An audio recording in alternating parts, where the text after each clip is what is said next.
चांदी की पायल। Poor girl demand story. गांव से नए नए शहर आए। राम बहादुर और मीना काम ढूंढ रहे थे। राम बहादुर के गांव का दोस्त हरिया उसे काम दिलवा देता है।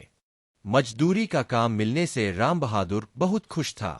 इधर मीना ने सड़क के किनारे पटरी पर एक छोटा सा तंबू बनाकर उसमें अपनी गृहस्थी जमा ली थी। एक नन्ही सी बेटी कंचन, जो कि अभी बस 6 साल की थी, उसे कुछ समझ नहीं आ रहा था। नई जगह, इतनी भीड़, ये सब देखकर वह डर रही थी। मीना ने कंचन को अपनी गोद में बिठाया और कहा, बेटा डरो नहीं, हम शहर में आए हैं, यहाँ बहुत पैसा कमाएंगे, तुझे अच्छे से पढ़ाएंगे। यह सुनकर कंचन ने पूछा, माँ हमारा गांव में इतना बड़ा मकान था, उसे छोड़कर यहाँ छोटे से पन्नी के मकान में क्यों आ गए? यहाँ हमारा घर नहीं है तो अपने गांव चलो। कंचन की बातों का मीना के पास कोई जवाब नहीं था।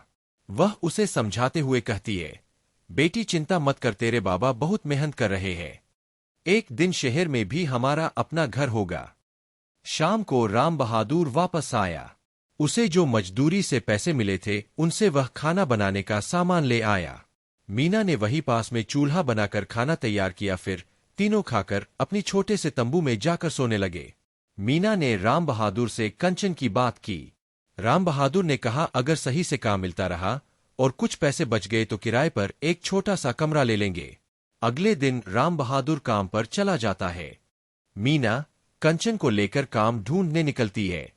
अपने तंबू को बंद करके दोनों माँ बेटी पास ही के गली में पहुंच जाती है। मीना कई घरों में झाड़ू पोंछे के काम के लिए कहती है, लेकिन उसे कहीं भी काम नहीं मिलता। इसी तरह एक सप्ताह बीत जाता है। राम बहादुर की कमाई से किसी तरह एक टाइम का खाना बन जाता था।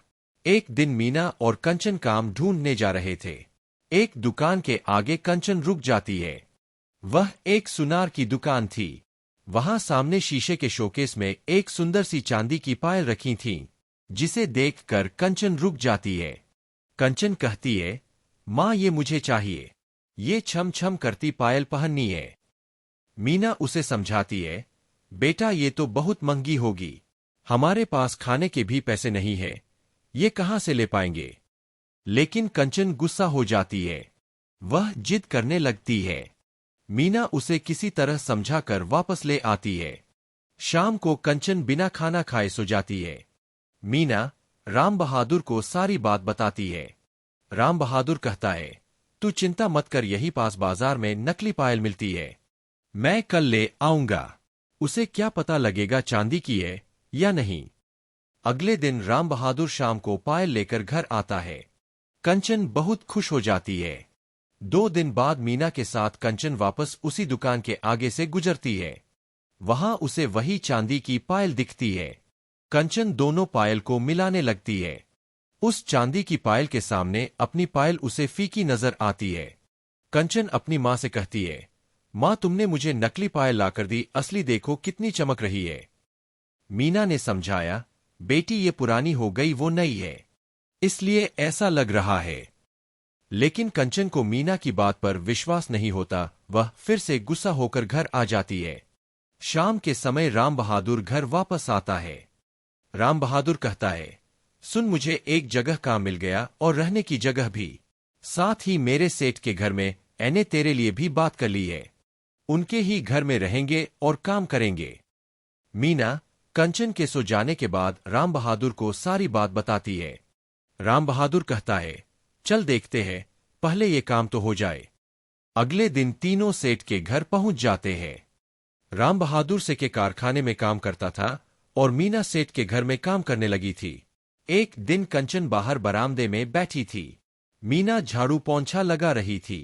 तभी सेठ जी की बेटी वहां आई। कंचन ने देखा उसने वही चांदी की पायल पहन रखी थी। उसे देखकर कंचन जोर जोर से रोने लगी। कंचन का रोना सुनकर मीना दौड़कर उसके पास आई।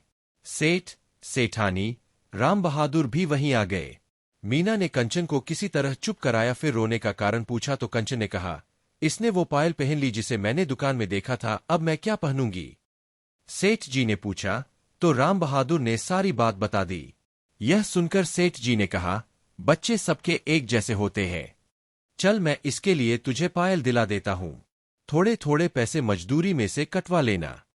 शाम को वापस आते समय सेठ जी ने कंचन के लिए पायल खरीद ली।